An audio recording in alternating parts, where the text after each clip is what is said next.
we need support from you fellas. We're fully aware of what we're up against, and it's horrendous.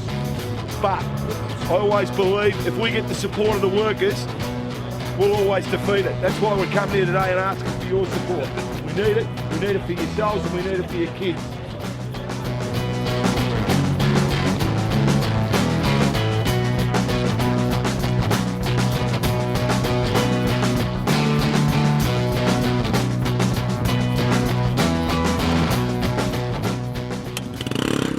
Brodeen Wardley is a single mum with 3 kids who lives in country Victoria. Employed as a crane driver and elected as a health and safety rep, she was approached one morning by a distraught bus driver who had been transporting 10 colleagues to work. Early one morning, it was about 6:30, it was still dark. A train was coming from the south on the track and was not visible. The bus actually got to the railway line before they'd seen the train coming down the track. They're actually over the railway line. And he nearly got wiped out by a train. And I had the bus driver actually come up to me before our pre-start. He was a fair mess, told me what had happened, and we took it from there. Brodeen Wardley's a very level-headed person and very good to consult with, and plays a big role in the Health and Safety Department on this project. The men were kept in the lunchroom while the safety committee took up the incident with management. It can happen to anybody. It can happen to anyone. There were some very angry people out there wanted action. So the next day, after a crisis meeting, a strike was called until the situation at the crossing could be fixed.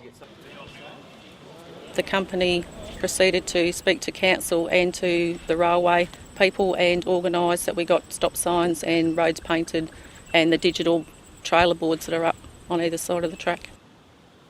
The dispute was over, and Brodeen thought that was the end of the matter. We were happy with the way it panned out. We didn't want to push for anything else. It's not the company at fault here, it's Vic Rail or whoever's involved with the trains. Let's go slow.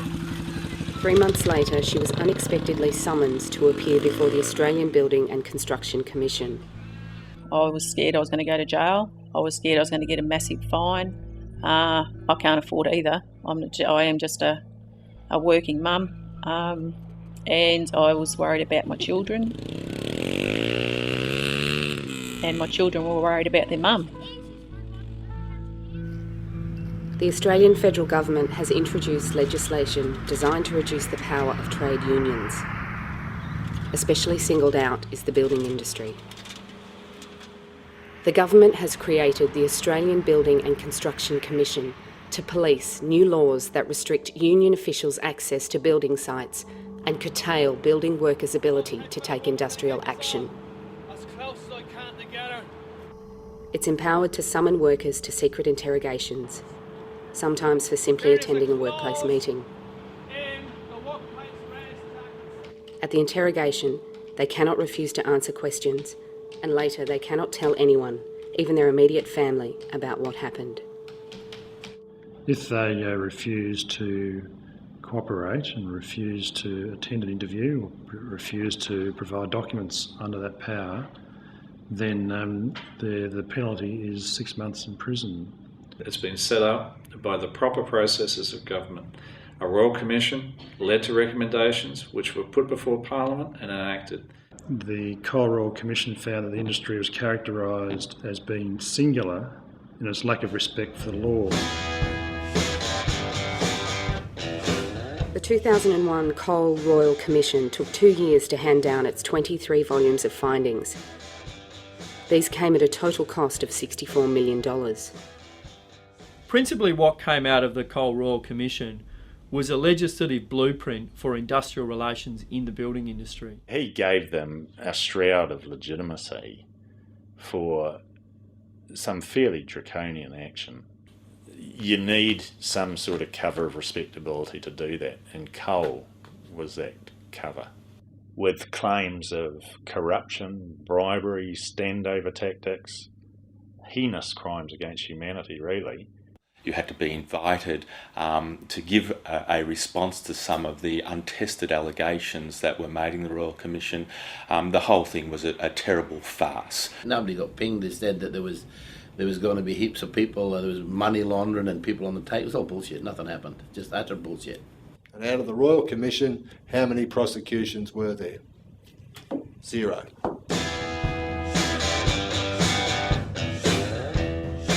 The ABCC is an active regulator. We investigate contraventions of the legislation. We prosecute where we find there's a serious contravention. We have inspectors and staff in every state capital. The inspectors are encouraged to get out and about. They're equipped to give advice and assistance to building industry participants. When the Howard government was elected back in 1996, Peter Reith identified the construction industry along with a number of other industries, including maritime, coal and meat industries, as targets for reform. By reform, Reith meant attacking unions and their ability to secure decent wages and conditions. The bus is coming. We know, of course, that against the Maritime Union of Australia, he backed a private company to bring in non-union labour, military-trained security guards and attack dogs. And of course, in my own industry, we've seen perhaps the most extreme experiment of all, the creation of the ABCC to enforce a government policy which can only be regarded as union busting. The ABCC now has an annual budget of $55 million and employs 120 inspectors across the country. The first time I actually spoke to one of them was he was in my office at the time and he was going through my induction records, and I actually walked up to him and said, "You're right, mate, what are you looking for?" And he goes, "No, I'm right, mate, you don't need to know," kind of thing. So I said, well, I was just asking, mate, I just thought it was courtesy, you know. And from there, his comment was, "Well, we're right, thanks." Yeah, you haven't really got a leg to stand on. If they want it, they'll take it. I think if the government had widened these powers to different industries as well, there would have been a public outcry, but because it's been limited to the building industry, it's remained under the radar. People are worried. Certainly the stories I've heard is people are very scared. And not only that, but their families are. Their partners are scared. So that's the effect that it's having, is that they're scaring people.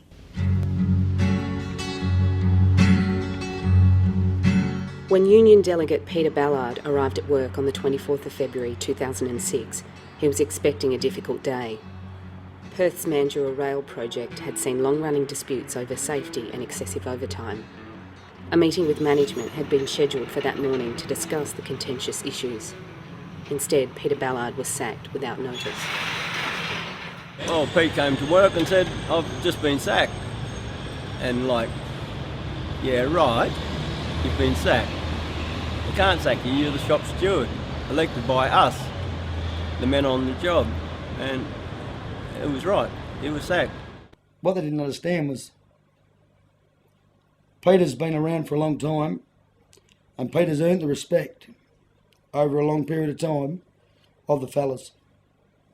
And that's the respect that Peter deserves. It's our right to have someone there to represent us when we have a problem, when there's an issue, and they just took that away from us. We sort of thought, well, there's something going on here, there's wheels in motion here, we're not aware of what they are, but they've started with him, and we knew that there was a union kicking exercise going on. They knew what the reaction of the workforce was going to be and deliberately provoked a strike. They knew that their tunnel boring machine was going to be stuck at the other end of the job for some 3 months and not able to operate. And the view is that, well, they were going to have a group of workers sitting idle doing nothing. They were in a position to call a dispute on, because at that same time they were having an argument with the state government about a contract that they clearly wanted to get out of. They'd underpriced it and it wasn't going the way that they'd hoped that it would. Happiness wasn't the key word on that job, and the way that they were it was an angry job, mate. And there's no way that they were ready for a row. The only thing that I had to offer Layton's, which they wanted from me, was my labour. And if they weren't going to listen to me, the only thing that I could take from them that they wanted from me was my labour. So I withdrew my labour, which I thought in a democratic country you'd be able to do. Combined with their long-held concerns about safety, the sacking of their representative was the final straw. The workers elected to strike until Ballard was reinstated. The decision left Tim Kachira in a difficult situation. The legislation was clear, and the implications for the union were also clear. But more disturbingly, we also knew too that there were penalties under the new legislation for individuals. And as much as it stuck in our craws, we told the workforce that they had to go back to work. I mean, they made a stand. They made a stand on their own to support one of their own. The commission had let them down. The state government had turned on them, and we were recommending they go back to work. And they said, fuck it, we are the union. I mean, it was democracy. If nothing else, or them 4 meetings, everybody got a good taste of what democracy was all about. So it was up to us to make up our minds. Joe said, go back to work. I said, don't go back to work. Let's have a discussion on that. We had discussion on it, put it to a vote, and we went home. The Industrial Relations Commission refused to hear the case until the workers went back to work. 2 weeks later, they did so, and the case returned to the Commission. Peter received a payout which he donated to charity, but he was never re-employed. And so we just carried on in that job thinking, well, this is it, this job is doomed. What are we going to do from here on in? The laws are just it's just so un-Australian and undemocratic. We'll just hopefully finish this job and get out of there. I mean, they went back to quite an aggro environment in the sense that they were watching some of their workmates being, sacked, dismissed, all that sort of stuff, and they knew why. They knew why those guys were going missing from that project. Anyone on that job that wore union stickers and shirts and was proud to be in the union or opened their mouth, they end up getting the sack. The employees continued working, unaware that the ABCC was about to launch a huge case against them. In the Latrobe Valley town of Morwell, Union Delegate Charlie Corbett was also receiving attention from the Commission. They can't have much to do when they're belting me round the ears about a 3-day overtime activity to try and get a couple of local apprentices on. When the building of a new police complex was contracted out, Charlie negotiated to employ 2 apprentices through a local group training scheme. 6 months later, the sole apprentice was put off. Charlie protested, but the company insisted that they were under no contractual obligation. And yet this job was a regional development job that was set up wholly and solely for as many local labour to be employed and certainly local apprentices. After a meeting, the workers placed an overtime ban on the job. 3 days later, the apprentice was re-employed. And everything was back to square one. I mean, there was very little industrial problems on this job. It was finished on time, and at the end of the day, I've been charged with coercing to cause industrial action and facing $44,000 or 12 months jail. I mean, for Christ's sake, I'm trying to get a couple of apprentices a bit of a start in life, and I've got the ABCC reaming my arse out. 4 months after Perth's Mandurah rail dispute was resolved, writs began to be served against individual workers. It was about, it may have been 2 or 3 weeks after I was sacked. One evening, someone come and knocked on my door. My wife answered the door. He said, "Is Charlie Isaacs there?" She said, "Yes." And he handed her an envelope and she said, "Charlie, someone here for you." When I got to the door, he was going down the driveway. He said, "Have a nice day." He said, "Well, if you're running, why am I going to have a nice day?" Opened it up. It was a letter saying that you've been sued for $28,600. Guess what? You want to hear the Want to hear the secret? We just put the kids to bed, probably half an hour beforehand. Sitting there watching TV, just having a bit of a chat, and this loud knock on the door about 8:30.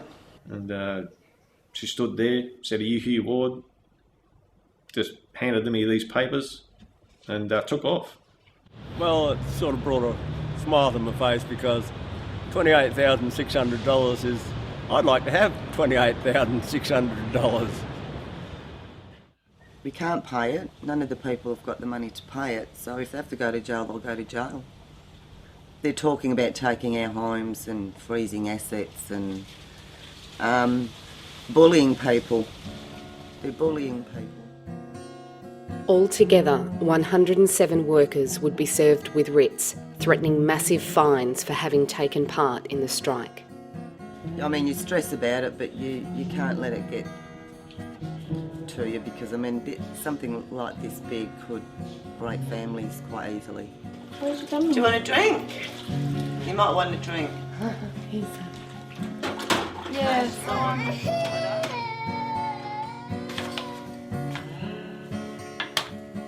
Just recently, I've been diagnosed with cancer,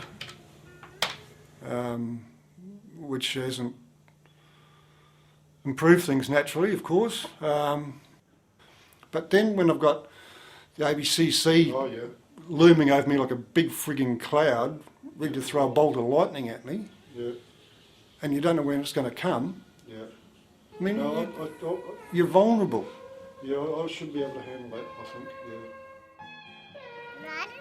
Will never be. It hit my kids hard, very hard. They come out one night with their money boxes and said, I think one had $8 or $9 and the other one had, what, 6 or 7.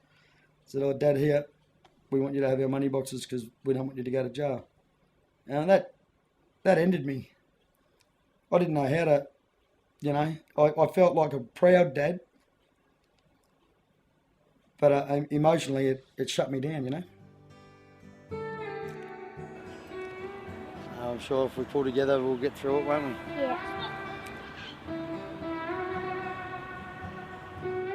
My fight is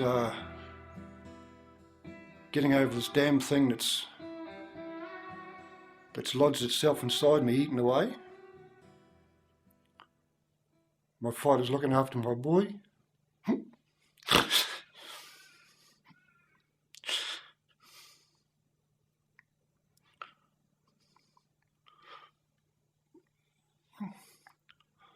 My fight is fighting these mongrels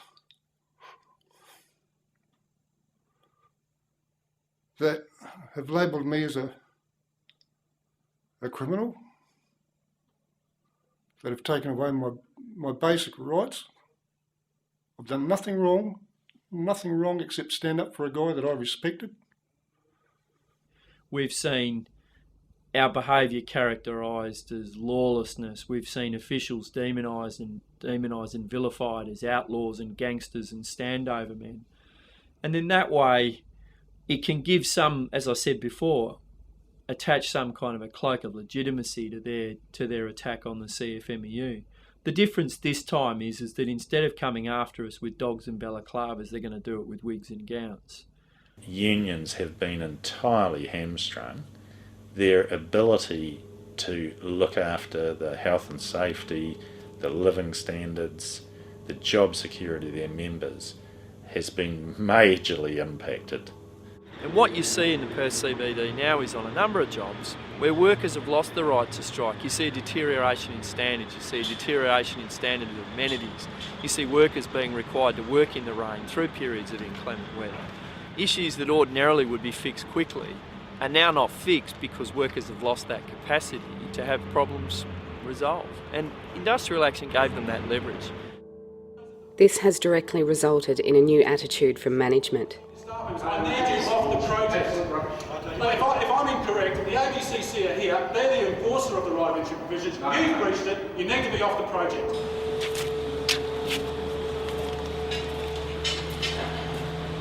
The biggest job I got is to keep things tidy.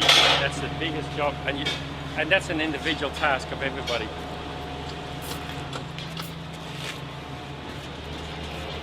I'm not in opposition to the union at all. I like to think that we can operate a safe site without their assistance, as long as they leave me to manage my sites the way I want to manage them. And once they interfere with that, I'll have to take them on. Safety is a big issue on building sites. On average in Australia, a building worker is killed every week. That's about 50 a year, and that's 50 too many. And that's not taking into account then that people that are seriously injured. People have a right to go to a safe workplace and to work in safe conditions, and unions have been a key player in ensuring workplaces are safe. You can see from the central column there to the front of this I-beam, all the way back to where those panels were there, the first floor level has collapsed and fallen on top of a worker operating a mobile plant. It is a known fact that where unions are involved in health and safety, where there is union involvement at the workplace, there is better health and safety standards achieved. This job here was a shocker. I've got some pictures of guys like standing outside the scaffolding and no fall protection, no bugger all. The ABCC don't understand the dangers in the building industry. It's a very, I mean, you can walk out there any one day and be killed by something. You need people out there, you need safety reps out there making sure that the site is safe at all times for you to be able to work on it. Emma, have you got a sec? Yeah. I just wanted to find out what was happening in relation to this Port Campbell job. What they've got is notices to come in and attend interviews. At this stage, I don't think there's been any further developments. I turned up on the job here to have a meeting with the blokes to discuss the sacking of the union delegate. During the course of the meeting, the blokes were informed they were going to be docked 4 hours for having the meeting during working hours. They refused to work for nothing, so now 130 blokes look like they're facing $22,500 fines, and as a result of the sacking of the union delegate, safety on the job just hit rock bottom. Once the steward was sacked off the job, there was no safety committee as such. Blokes couldn't be part of the safety committee. Safety was wholly and solely run by management. And there was really, the blokes had no say in, their health and safety during the course of the day. They were at the boss's whim, and they were to do what they were told. Otherwise, they were given the flick off the job. It was not just the workers concerned at the slip in safety standards. Some of the managers were also deeply troubled. Safety became something that got in the way of production. So I put in formal reports outlining where corners were being cut, and as a result I lost my job. The concerns that the union boys raised on that site were genuine, and they weren't after more money, they were after a safe work site. A safe work site was also the issue in suburban Sydney. When Union Safety Delegate Barry Hemsworth was sacked, and unskilled workers were asked to fill out their own daily safety reports. Those people needed to have the experience to do that and the expertise to do that. So it was not something you would just throw onto anyone. Despite privately expressing their support, his workmates were too scared to even hold a meeting. Barry is on his own. I've set up a vigil here, and I've given a commitment that I will stay here right up to the next election to highlight the unfairness and the injustice of this government's work choices legislation. The other thing, of course, that comes out of the Building and Construction Industry Improvement Act is that building workers have lost their right to silence. Building workers can be summoned in after having a union meeting or any discussion on a construction site, or anywhere else for that matter, ask questions as to what was said, what was done, what was said by whom, and if they refuse to answer those questions, they are liable to 6 months imprisonment. I don't know, no one knows, no one can tell us, no one has been able to tell us. Independent lawyer Jo Boots represented 2 workers at ABCC interviews. She found the process questionable. It was a process I hadn't ever experienced before, this intimidatory approach to what is basically a legal examination.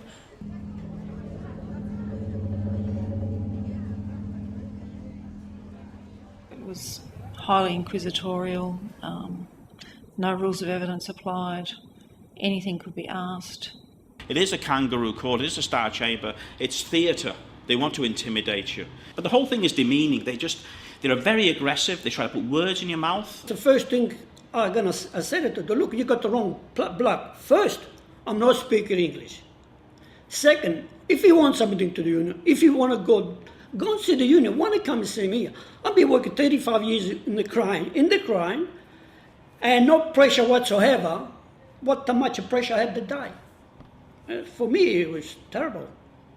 Because you don't know what you're being accused of, if anything, then there are this tirade of questions coming at you, cross-examination questions, and you really don't know what's behind it all. It's taking 3 hours. 3 hours, 2 o'clock to 5 o'clock in the night, I went out, I was sick. I thought I was going to get mad, because I've never done it before, I was shaking. So when I got out, I just jumped in the bus and I went home, and I took 3 days sick, because I was really sick. My family life has nothing to do with these people, nothing whatsoever. And I've got to explain my personal, family, very intimate details of my life to these people. I thought that was disgusting. I was really at the time very upset and annoyed. I left thinking that I was being followed. I left thinking that my phone was probably being tapped, that eventually I was going to be examined or cross-examined about my dealings with my clients. For Brodeen Wardley, the experience had been similar. It was just horrible, horrible. I felt like a criminal. I felt like I'd done something terribly, terribly wrong, and I hadn't done anything. I was intimidated by the whole setup in that courtroom. It was set up to make people feel belittled and make people think that they're doing something wrong. And certainly at that stage, when I'd been in there for at least that 2.5 hours and was going round and round in circles, I was sent outside with my lawyer. He had to speak to me to make me see that I can be in contempt of court, so to speak. And then we were taken back in, but I wasn't allowed to speak to anybody outside the courtroom. I wasn't allowed to use a phone. It was pretty daunting.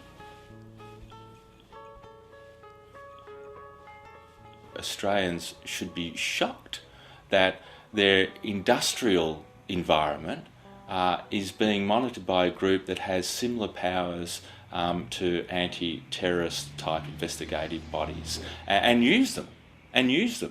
The current federal government at least feels that it has to show that it's tough on terrorism and tough on trade unions, and if it has to sacrifice a few individual rights in the cause of doing that, then it's prepared to do it. I had to do an affirmation to tell the truth, and it was just basically what happened on the day and who was there and why we were out on strike, and name people that possibly put up motions, name people who were speaking at the meeting, naming people who were to do a no vote, naming people who voted, to find out who was what they figured to be the ringleader. So I couldn't see I was being accused of anything, but I was being used to find out other information so that they could use it for whatever they wanted it for. It is a bad thing for a country like Australia, which is said to be part of that block of countries protecting democratic freedoms, to be at the same time apparently sacrificing them, many of them in the name of political advantage.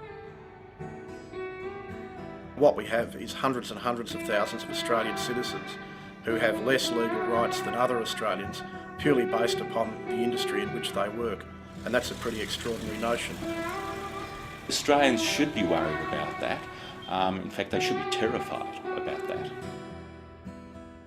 I've had numerous phone calls, messages, people in the street just give me a cuddle, and it's been great. I'm just amazed about the amount of people out there that really do care. I'm very nervous at the moment going down there, but I've got a lot of support, so that will certainly help the day go along. And to be in that march with all those people is just going to be amazing. I've never been down in the city for their big marches, so it's going to be something to really look forward to.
They actually investigated this lady, where she could have been in 6 months jail. Come up to the microphone, brought in a big round of applause.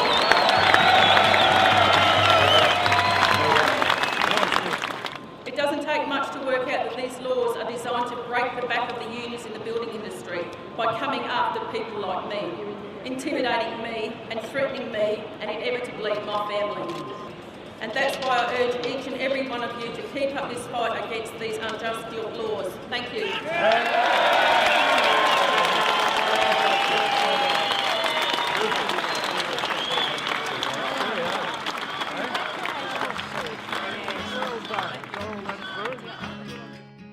It really distresses me that there's a group of workers in this country that are being treated differently from everybody else, and that the community has by and large stood back and let it happen. That a group of workers have had their right to silence taken away. They can be fined if they don't answer questions. They can be thrown in jail for not answering questions. They can be fined for taking industrial action to protect their workplace conditions, to protect their pay, and to, if they want to take action, to protect their safety. And now there's a commission put in place that is going around enforcing that. I think that's a very sad reflection on Australian society today that we've let that happen. Put yourself in the shoes of a worker who is served with a writ from the federal government claiming fines of $28,600 as well as massive legal costs. Put yourself in the shoes of that person, one person against the government, and ask, would you be entitled to have some fear?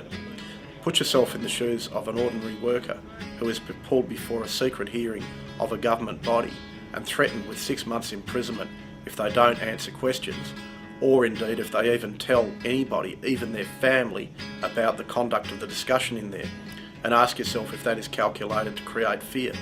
Of course these laws are calculated to create fear, and that is precisely the effect they are having in the workforce. They can only frighten you if you allow yourself to be frightened, you know what I mean? They can only bully you if you allow yourself to be bullied, you know what I mean? And I mean, you know, laws that are bad would get broken and laws that are bad get changed. And fuck them anyway, we're the good guys. It still comes back to that one point, that if you can't stand up and say what you feel and believe, then you're a slave. And I ain't no slave.